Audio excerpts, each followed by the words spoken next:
tunnel.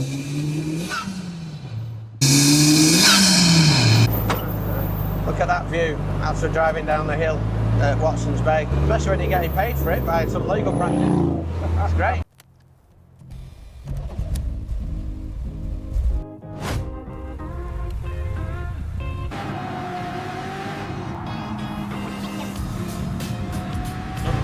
Let's go. When I met you, where did you grow up? You grew up in Sarawak, didn't you? I was born in Sarawak, but we emigrated to England for a very short period.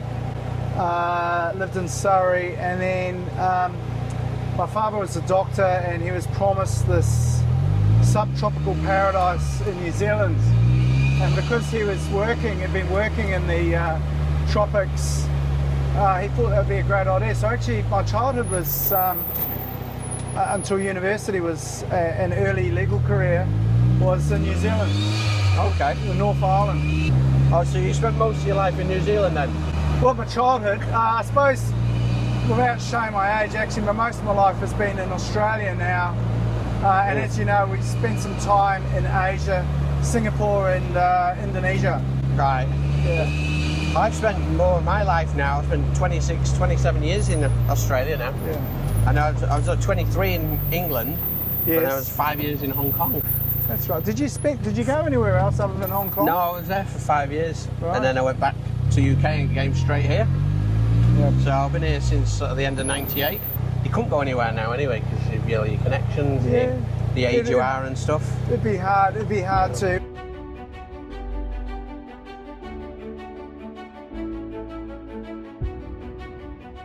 You know, there's still opportunities, and I think this is something that's changed with law. When I first started out, I think it was very jurisdictionally based.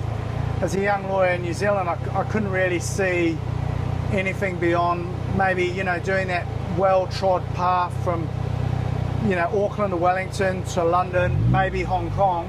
Yeah. Generally the Commonwealth jurisdictions. I think law's changed so much with, you know, the nature of disputes, international projects, that you find yourself, you know, doing cases in places like Philippines, Indonesia, where I found myself, Vietnam, you know, more regionally.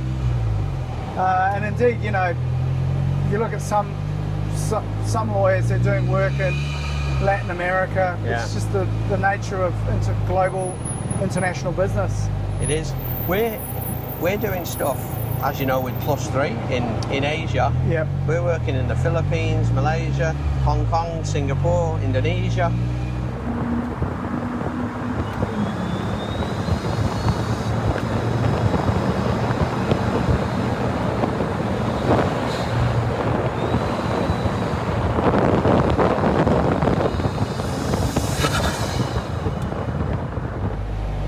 Maybe we talk about Mr. Thompson, and he's 3 challenges at adjudication that have happened. Right. So he's been challenged in the last couple of years 3 times on his decisions, and then each Successfully? well, no, each time it's been upheld. Right, That his that's good. decision has been good, and he's had 3 lives. So I've told him he's got to watch what he's doing now. Well, I think But, I think you should also give him a bit of credit that he hasn't been overturned. So he obviously is doing something right. No, he knows what he's doing, and, Yeah. and I'm proud of him, the way he does it all.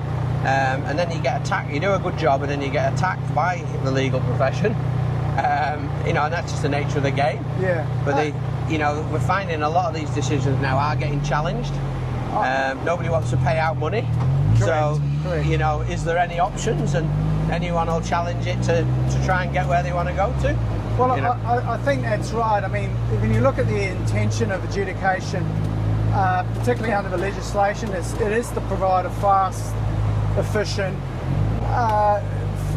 determination. But as you say, as lawyers, and I'm guilty of this myself, we are engaged to look for any glimmer of daylight, Hope. any angle, and there's pressure from the clients to do that.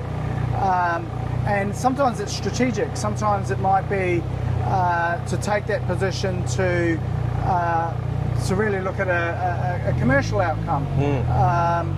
But more often than not, it's very hard for commercial parties to accept a loss.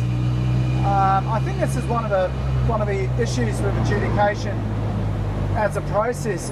It is seen to be, or perceived by clients to be, preliminary, and you think, well, would they accept that? No, I don't think they do. They sort of think, well, we get another bite at the apple. It is a process that is expedited. If we get a chance to run the substantive claim, we will get it right. We will look at any angle for challenges. So, look, I would say that the instances of challenging adjudication decisions is of anything increasing rather than settling down. Yeah.